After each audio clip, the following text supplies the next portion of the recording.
Captain Elias Thorn had been walking for 17 days. His ship, the Seraphim, now lay twisted and broken in a scorched crater miles behind him. He carried what little he could salvage: rations, a water purifier, his sidearm, and a tattered map drawn from satellite scans that no longer worked. The planet was quiet, dead. Red rocks, pale skies, and no signs of intelligent life. But at night, things changed. He would set up camp beneath jagged cliffs or inside shallow rock hollows.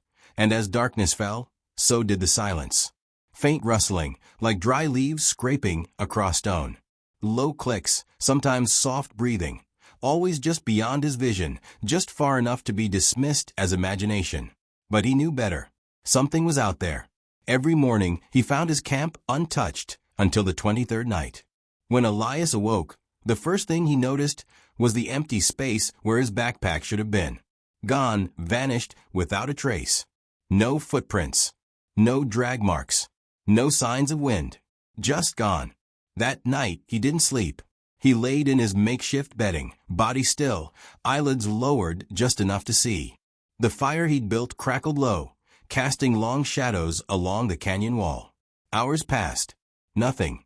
Then, just as he began to question himself, movement. A flicker in the dark.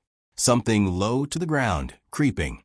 A shimmer, almost transparent, moving with unnatural grace. Elias tightened his grip on his sidearm, heart pounding so loudly he feared it might give him away. Then suddenly, snap, a small rock fell nearby.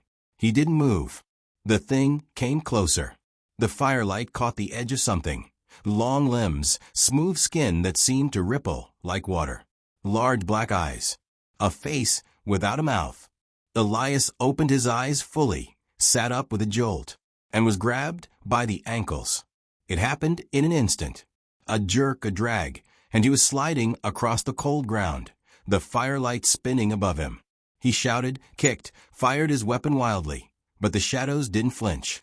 He was pulled toward a narrow crevice at the base of the cliff, into the dark, into the waiting mouth of a cave. The last thing he saw before the light vanished behind him was his backpack, neatly placed just outside the entrance. Untouched. Waiting.